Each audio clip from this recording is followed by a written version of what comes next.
Hey everybody, thanks so much for all the great questions in the Facebook group. Different topics involved here, so I'm going to start with the ones about the life-size city.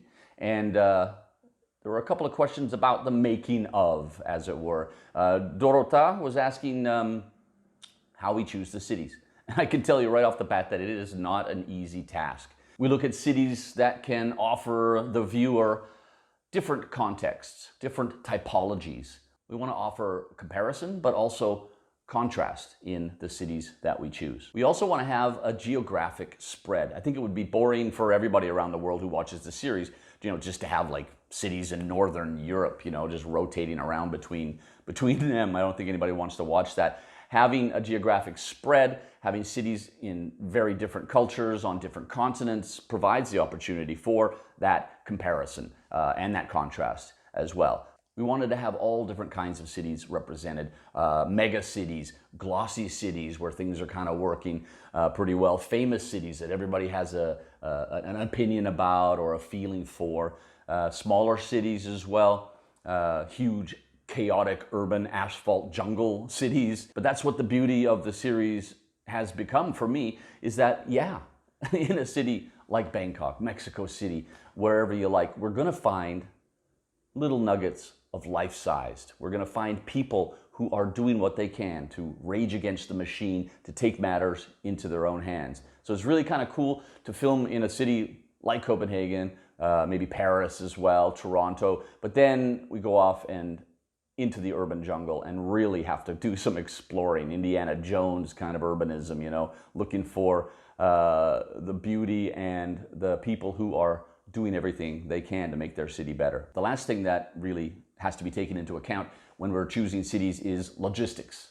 It's a TV crew that has to fly to different places around the world. So there's logistics. The production company in Montreal has other series on as well. So they try as best they can to coordinate it. So the TV crew will come out and film one series, and then they'll hop over and do the life-size city with me. It's just logistics and budget probably as well. So that also determines in many cases where we're going to be filming at any given time. Elizabeth Ann Nicholas asked, how do we find the people in all of these cities that we go to?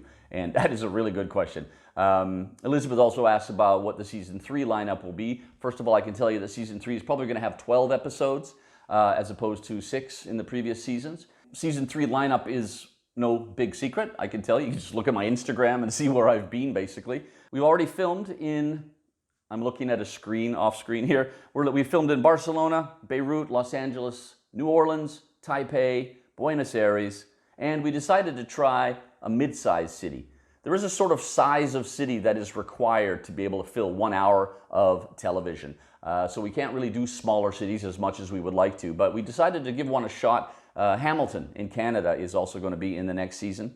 And then along came the coronavirus, and we, like the rest of the planet, are on pause, waiting for the opportunity to resume filming the last episodes for the next season. These cities are not guaranteed, because really nothing's guaranteed anymore in the current climate. But we were speaking about going to Antwerp in Belgium and Berlin, as well as Istanbul and Lagos. Those were the ones that we were scheduled to shoot in, but things have changed pretty dramatically. So we're going to see what goes on as we progress through this corona crisis time, and we'll determine what we're going to film in later on. But we have filmed a bunch of them already, and there are some pretty cool cities in there, good contrast, good comparison, and just amazing urban citizens raging against the machine. Once in a while, there's a little thing called politics, which gets in the way. We were scheduled to film in Hong Kong, but then all of the protests there, the democracy protests, sort of really dominated for a very long time. So we determined that it wasn't a good idea to go there, as much as I would have loved to have seen what's going on in that city. I used to live there at some point back in the day. So we went to Taipei instead to film for season 3. So once in a while, elements like that are also gonna, throw a spanner into the works. But yeah, how do we find all of these people in these cities? And I can tell you that most of us on the crew, we're like 15, 20 people in all. I don't think any of us really know how the magic works, because we have one of the most amazing researchers in Canada, Annabelle, We don't know how she does what she does. She just does it. She's an amazing researcher, nominated 2 years in a row for the Life-Size City for research alone for the Canadian Screen Awards. She just sits there and delves deep from her office in Montreal and just delves deep into what's going on in cities around the world. One of the primary reasons that we get so much amazing content, that we find all of these people that are so inspiring to me personally and hopefully to you, the viewers. I was texting her after I read this question, and I was saying, how long do you take to research one city? And she's estimating that it's about 25 days. So it's about a month to research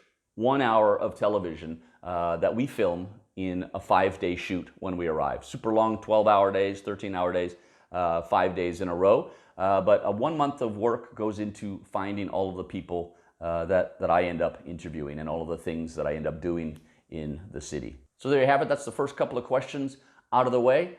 I'm going to cut it there, and I will get on to the next ones.